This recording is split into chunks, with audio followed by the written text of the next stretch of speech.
Hi అండి, అందరికీ నమస్కారం. అక్టోబర్ 31 దీపావళి శక్తివంతమైనది. లక్ష్మీదేవి పూజా విధానం, ఖచ్చితంగా పాటించవలసిన నియమాలు.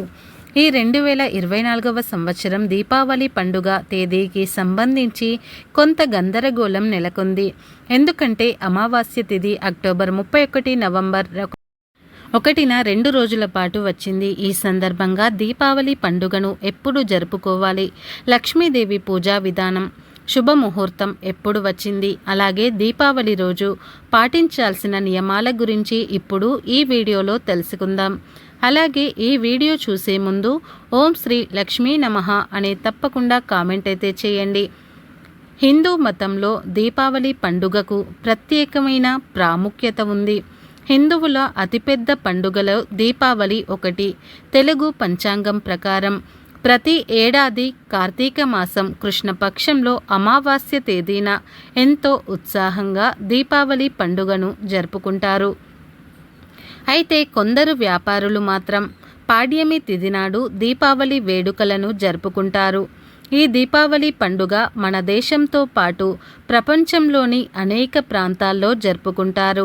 అన్ని పండుగలు 1-2 రోజులు జరుపుకుంటే ఈ దీపావళిని మాత్రం 5 రోజుల పాటు జరుపుకుంటారు. ఈ పండుగ ధనత్రయోదశి నుంచి ప్రారంభం అవుతుంది. దీపావళి రోజున లక్ష్మీదేవిని, గణేశుడిని, కుబేరుడిని పూజిస్తారు. ఈ నేపథ్యంలో ఇప్పటికే దీపావళి పండుగకు అందరూ సిద్ధమవుతూ ఉన్నారు. నవరాత్రులు ముగిసిన వెంటనే దీపావళి వేళ పూలదండలు, ప్రత్యేకమైన అలంకరణలు చేయనున్నారు. హిందూ మత విశ్వాసాల ప్రకారం దీపావళి వేళ లక్ష్మీదేవి వైకుంఠం నుంచి భూలోకానికి వస్తుందని చాలామంది నమ్ముతారు.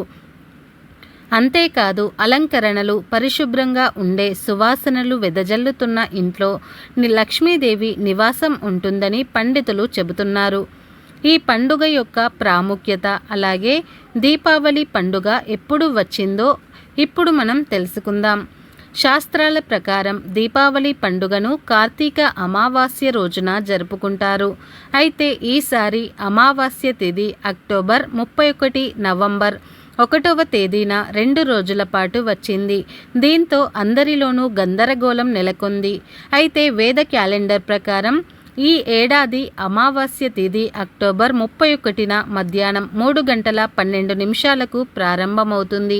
ఇది మరుసటి రోజు సాయంత్రం 5:14 వరకు కొనసాగుతుంది. ఆ తర్వాత పాడ్యమి తిథి ప్రారంభమవుతుంది. వేద పంచాంగం ప్రకారం దీపావళి రోజున అమావాస్య తిథి ప్రదోషకాల సమయంలో, అంటే సూర్యాస్తమయం తర్వాత నుంచి అర్ధరాత్రి వరకు లక్ష్మీదేవిని పూజించడం ఆనవాయితీగా వస్తుంది. కాబట్టి ఈసారి అక్టోబర్ 31వ తేదీన అమావాస్య తిథి ప్రదోషకాలం నిశిత ముహూర్తంలో జరుపుకోవడం శుభప్రదం అని పండితులు చెబుతున్నారు. దీపావళి పూజకు అనుకూల సమయం అక్టోబర్ 31, 2024 గురువారం సాయంత్రం 6:07 నుంచి రాత్రి 8:32 వరకు. దీపావళి పూజ కోసం నిశిత ముహూర్తం అక్టోబర్ 31న రాత్రి 11:39 నుంచి అర్ధరాత్రి 12:31 వరకు ఉంటుంది. ప్రదోషకాలం సాయంత్రం 5:35 నుంచి రాత్రి 8:11 వరకు ఉంటుంది. వృషభ రాశి కాలం సాయంత్రం 6:21 నుంచి రాత్రి 8:17 వరకు ఉంటుంది. కాబట్టి అక్టోబర్ 31వ తేదీన గురువారం రోజు దీపావళి పండుగను జరుపుకోవాలని పండితులు చెబుతున్నారు. అలాగే దీపావళి రోజు సాయంత్రం 6:30 నుంచి 8:30 పూజ జరుపుకోవాలని సూచిస్తున్నారు. దీపావళి రోజున లక్ష్మీదేవిని పూజించడం వల్ల ఈ ఏడాది మొత్తం అష్టైశ్వర్యాలు, ధన ప్రాప్తి కలుగుతుంది. హిందూ క్యాలెండర్ ప్రకారం అమావాస్య రోజు, అంటే దీపావళి రోజున లక్ష్మీ పూజలు నిర్వహిస్తారు. ఈ రోజున ప్రదోష కాలంలో మహాలక్ష్మిని పూజించాలని పండితులు చెబుతున్నారు. అమావాస్య తిథి రోజున దీపావళి వస్తుంది. దీపావళి రోజున రాత్రి సమయంలో లక్ష్మీ పూజలు చేసుకుంటాం. కాబట్టి దీపావళి ముందు రోజే ఇంటి మొత్తాన్ని కూడా ఎటువంటి బూజులు, దుర్వాసన లేకుండా పరిశుభ్రంగా ఉంచుకోవాలి. అలాగే దేవుని పటాలను కూడా శుభ్రం చేసుకోవాలి. అమావాస్య రోజున పూజ గదిని శుభ్రపరచకూడదు. అలాగే ఒకరోజు ముందుగానే లక్ష్మీ పూజకు కావలసిన పూజ సామాగ్రిని కూడా ఇంటికి తెచ్చుకోవాలి. అలాగే దీపాలు వెలిగించే మట్టి ప్రమిదలను కూడా ఒకరోజు ముందుగానే ఇంటికి తెచ్చుకోవాలి. పూజా గది చాలా పవిత్రమైనది. అలాంటి పూజా గదిలో విరిగిపోయిన విగ్రహాలు కానీ, పాడైపోయిన దేవుని విగ్రహాలు కానీ అసలు ఉంచకూడదు. కాబట్టి దీపావళి రాకముందే పాడైపోయిన విగ్రహాలను తీసేసి పారే నదిలో వేయండి. వాటి ప్లేస్లో కొత్త విగ్రహాలను తెచ్చుకోండి, మీ పూజా గదిలో పెట్టుకోండి. మరి ముఖ్యంగా ఈ దీపావళి పండుగ రోజు లక్ష్మీదేవి విగ్రహాన్ని కానీ, లక్ష్మీదేవి ఫోటోను కానీ ఇంటికి తెచ్చుకోండి. తద్వారా ఇంటికి లక్ష్మీ కటాక్షం సిద్ధిస్తుంది.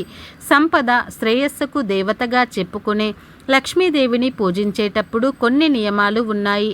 దీపావళి రోజు సాయంత్రం వేళలో పూజను ప్రారంభించాలి. దీపావళి ప్రతి పూజలోనూ వినాయకుడిని ఆరాధించడం సాంప్రదాయం. లక్ష్మీదేవిని, వినాయకుడిని కలిపి పూజిస్తారు. లక్ష్మీదేవి పూజలో భాగంగా ముందుగా పసుపుతో వినాయకుడిని చేసి పూజిస్తారు. ఆ తర్వాత దీపం వెలిగించి బెల్లం ముక్కను స్వామివారికి నివేదన చేయాలి. పూజా మందిరంలో ఒక పీఠంను ఉంచి ఎర్రటి వస్త్రాన్ని వేసి దాని మీద ధాన్యాన్ని పోసి కలశాన్ని ఉంచాలి. బంగారం, వెండి, రాగి పాత్రను కలశంగా పెట్టి అందులో 3 భాగాలు నీటిని పోయాలి. కలశంలో మామిడి ఆకులను వేయాలి. పీట మీద పోసిన ధాన్యంతో తామర పువ్వును గీసి లక్ష్మీ విగ్రహాన్ని ఉంచాలి. అలాగే ఒక పళ్ళెంలో కొన్ని నాణాలను ఉంచాలి. అలాగే కలశాన్ని కుంకుమతో అలంకరించాలి. ఆ తర్వాత లక్ష్మీదేవికి తిలక ధారణ చేసి విగ్రహం ముందు పూలు, కుంకుమ, పసుపు, గంధం, నైవేద్యం, పండ్లు, కొబ్బరి మొదలైనవి అమ్మవారికి సమర్పించుకోవాలి. అలాగే బంగారం, వెండి ఆభరణాలు, ముత్యాలు, నాణాలని కూడా సమర్పించవచ్చు. లక్ష్మీదేవికి పంచామృతాలతో అభిషేకం చేయాలి. ఆ తర్వాత శుద్ధోదక స్నానం చేయాలి. ఆభరణం, ముత్యాన్ని నీటిలో వేసి ఆ నీటితో అభిషేకం చేయాలి. తర్వాత విగ్రహాన్ని శుభ్రమైన వస్త్రంతో తుడిచి కలశంలో పెట్టాలి. ఆ తర్వాత పూలు, అక్షింతలు వేస్తూ శ్రీ లక్ష్మీ అష్టోత్తర శతనామావళిని పఠించాలి. అష్టోత్తరం పూర్తయిన తర్వాత అమ్మవారికి హారతిని ఇచ్చి సాష్టాంగ నమస్కారం చేసుకోవాలి. పూజ పూర్తయిన తర్వాత ఇల్లు మొత్తం సాంబ్రాణి ధూపం వేయాలి. దీపావళి వేళ లక్ష్మీదేవి, వినాయకుడిని పూజించడానికి ముందుగా ఇంటి మొత్తాన్ని పసుపు నీళ్ళతో చల్లుకోవాలి. అలాగే కుంకుమ, అక్షింతలు, తమలపాకులు, కొబ్బరి, లవంగాలు, యాలకులు, ధూపం, కర్పూరం, మట్టి దీపాలు, తేనె, పెరుగు, గంగాజలం, బెల్లం, పువ్వులు, బార్లీ, గోధుమలు, గంధం, సింధూరం, పాలు, ఎండు ఖర్జూరాలు, తెల్లని వస్త్రాలు, తామర పువ్వులు, శంఖం, వెండి నాణం, మామిడాకులు నైవేద్యం సిద్ధంగా ఉంచుకోవాలి. దీపావళి రోజున ఈశాన్యం లేదా ఉత్తర దిక్కున శుభ్రం చేసి స్వస్తిక్ చిహ్నాన్ని తయారు చేసుకోవాలి. దానిపై అక్షింతలు వేయాలి. అమ్మవారికి 3 నైవేద్యాలను సమర్పించాలి. తర్వాత ఆ ప్రసాదాన్ని కుటుంబ సభ్యులు స్వీకరించాలి. ఉదయం, సాయంత్రం మీ ఇంట్లోని ప్రతి మూలలో దీపాలను వెలిగించాలి. ఇలా చేయటం వల్ల లక్ష్మీదేవి ఆశీస్సులు లభిస్తాయని పండితులు చెబుతున్నారు. కాబట్టి దీపావళి రోజు ఎవరైతే దీపలక్ష్మి పూజ చేసుకుంటారో వారందరికీ లక్ష్మీ ప్రాప్తి కలుగుతుంది. దీపావళి రోజున ఇంటి ముందు శుభ్రంగా కడిగి ముగ్గు వేయాలి. లక్ష్మీదేవి వస్తుంది కనుక ఇల్లు శుభ్రంగా ఉంచి సువాసనలు వెదజల్లుతూ ఆ తల్లికి ఆహ్వానం పలకాలి. ఈరోజు లక్ష్మీదేవికి శ్రీ సూక్తంతో చోడోపచార పూజ చేస్తారు. ఈరోజు 108 రూపాయలు నాణాలు అంటే 1 రూపాయి, 2 రూపాయలు, 5 రూపాయల నాణాలు శుభ్రంగా పాలతో కడిగి సాయంత్రం చేసే పూజలో ఒక్కొక్క నాణంతో లక్ష్మి అష్టోత్తర పూజ కూడా చేస్తారు. పూజ చేసిన తర్వాత పూజకు ఉపయోగించిన నాణాలు ఎర్రటి వస్త్రంలో భద్రపరిచి వాటిని బీరువాలో దాచిపెడితే సంవత్సరమంతా వారింట ధనానికి లోటు ఉండదు. ఈరోజు లక్ష్మీ పూజ చేసే వారికి లక్ష్మీదేవి అనుగ్రహం తప్పకుండా కలుగుతుంది. పూజ పూర్తవగానే టపాకులు కాలుస్తారు. దీపావళి రోజున కాల్చే టపాసులు, మతాబులు అన్నీ కూడా వెలుగులు జిమ్ముతూ ఉంటాయి. ఆ వెలుగులకి, శబ్దాలకి మనకు ఉన్న దారిద్ర దుఃఖాలు పోవాలని ఈ పండుగ చేసుకుంటారు. సాయంత్రం సంధ్యా సమయంలో ఆవు నెయ్యితో కానీ, నువ్వుల నూనెతో కానీ మట్టి దీపాలను ఇంటి ముందర వరుస క్రమంలో వెలిగించాలి. హిందూ మత విశ్వాసాల ప్రకారం ఏదైనా శుభకార్యం చేసినప్పుడు ఎల్లప్పుడూ 5 లేదా 7, 9, 11, 51, 101 ఇలా బేసి సంఖ్యలోనే దీపాలను వెలిగిస్తారు. దీపావళి రోజున నువ్వుల నూనెతో దీపాలను వెలిగించే సాంప్రదాయం ఉంది.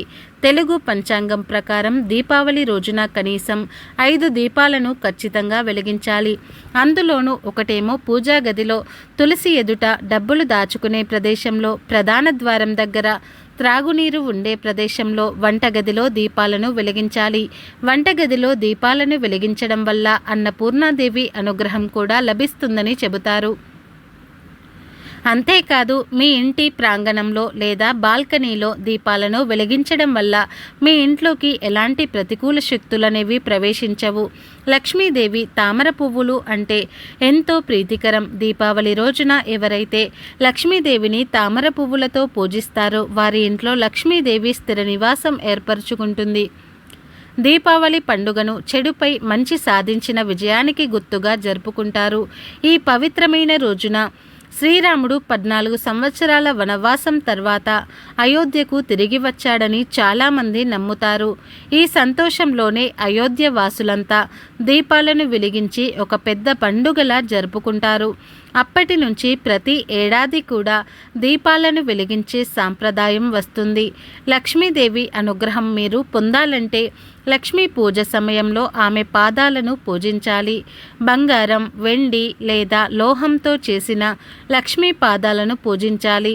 బంగారం, వెండితో చేసిన లక్ష్మీ పాదాలు మీ దగ్గర లేకపోతే ఒక కాగితం పైన చిన్న లక్ష్మీ పాదాలను గీసి అయినా సరే పూజించవచ్చు. లక్ష్మీ పూజ సమయంలో ధనియాలను శుభ్రమైన పాత్రలో వేసి అమ్మవారి ముందు ఉంచాలి. ఇలా చేస్తే మీకు అదృష్టం, శ్రేయస్సు కలుగుతుంది. లక్ష్మీ పూజలో లక్ష్మీదేవికి నైవేద్యంగా పరమాన్నం సమర్పించడం వల్ల మీకు సకల సంపదలు కలుగుతాయి. అలాగే ఈ రోజున హనుమంతునికి తులసి దళాలను నైవేద్యంగా సమర్పించడం వల్ల మీ ఇంటికి ఉన్న దరిద్రం మొత్తం తొలగిపోతుంది. ఎవరైతే దీపావళి రోజు తులసి చెట్టు దగ్గర ఆవు నెయ్యితో దీపం వెలిగిస్తారో వారికి కోటి జన్మల పుణ్యఫలం సిద్ధిస్తుంది. అలాగే మీ జీవితంలో ఉన్న సమస్యలన్నీ కూడా తొలగిపోతాయి. అలాగే దీపావళి రోజున సాయంత్రం ఏదైనా ఆలయంలో దీపం వెలిగించడం వల్ల నిలిచిపోయిన పనులు పూర్తవుతాయి. దీపావళి రోజున గుడి ముందు ఉన్న పేదవారికి అన్నదానం చేస్తే అప్పుల బాధల నుంచి విముక్తి కలుగుతుంది. ఈ రోజున శ్రీరాముడిని పూజిస్తే అనారోగ్య సమస్యల నుంచి విముక్తి పొందుతారు. లక్ష్మీ పూజలో శంఖానికి ప్రత్యేకమైన ప్రాధాన్యత ఉంది. శంఖం లేకుండా లక్ష్మీ పూజలు చేస్తే పూజ చేసిన ఫలితం ఉండదని పండితులు చెబుతున్నారు. లక్ష్మీ పూజలో దక్షిణాభిముఖంగా ఉన్న శంఖాన్ని పూజిస్తే ఎలాంటి కోరిక అయినా వెంటనే నెరవేరుతుంది. ముఖ్యంగా దీపావళి రోజు లక్ష్మీదేవికి పూజ చేసేటప్పుడు శ్రీ యంత్రాన్ని కూడా పూజించాలి. అలాగే దీపావళి పండుగ రోజు ప్రతి ఒక్కరూ పాటించాల్సిన నియమాలు ఏంటో ఇప్పుడు మనం తెలుసుకుందాం. దీపావళి రోజున ప్రతి ఒక్కరూ శరీరానికి నువ్వుల నూనెను రాసుకొని తల స్నానం చేయాలి. దీపావళి రోజున ఇలా అభ్యంగన స్నానం చేస్తే జీవితంలో మీకు డబ్బుకు లోటు అనేది ఉండదు. ఆయురారోగ్యాలతో అష్ట ఐశ్వర్యాలతో జీవిస్తారు. డబ్బు పరంగా మీ ఇంటికి బాగా కలిసి వస్తుంది. ఎందుకంటే ఈ దీపావళి రోజున తెల్లవారుజామున నువ్వుల నూనెలో లక్ష్మీదేవి శక్తి ఉంటుందట. కాబట్టి ఈ దీపావళి పండుగ రోజు ఒంటికి నువ్వుల నూనె రాసుకొని తలస్నానం చేస్తే మీకు ఉన్న దారిద్రాలు తొలగిపోయి లక్ష్మీదేవి అనుగ్రహం మీ ఇంటిపై ఖచ్చితంగా ఉంటుంది. నువ్వుల నూనెతో ఇంటి ముందు దీపాలు వెలిగించండి. అలాగే పూజా గదిలో కూడా ఖచ్చితంగా 2 దీపాలు వెలిగించాలి. దీపావళి రోజున ఇంట్లో పూజ చేసేటప్పుడు 5 వత్తులతో దీపారాధన చేస్తే తరతరాలకు తరగని ఐశ్వర్యం వస్తుంది. మీకు ఉన్న ఆర్థిక సమస్యలన్నీ తీరిపోతాయి. అలాగే మీ ఇంటికి విపరీతంగా డబ్బు వస్తుంది. మరి తెలుసుకున్నారు కదా. ఈ వీడియో మీకు నచ్చినట్లయితే ప్లీజ్ లైక్ చేసి మీ ఫ్రెండ్స్ అండ్ ఫ్యామిలీ మెంబర్స్కి షేర్ చేయండి. అలాగే మా ఛానల్ని ఫస్ట్ టైం కనుక చూస్తున్నట్లయితే ఇప్పుడే సబ్స్క్రైబ్ చేసుకుని పక్కనే ఉన్నటువంటి గంట సింబల్ని యాక్టివేట్ చేసుకోండి. అప్పుడే మేము పెట్టే ప్రతి వీడియో మీకు నోటిఫికేషన్ అనేది వస్తుంది. అలాగే ఈ వీడియో నచ్చితే కామెంట్ బాక్స్లో ఓం శ్రీ లక్ష్మీ నమః అని తప్పకుండా కామెంట్ అయితే చేయండి. ఈ వీడియోని పూర్తిగా చూసినందుకు ధన్యవాదాలు.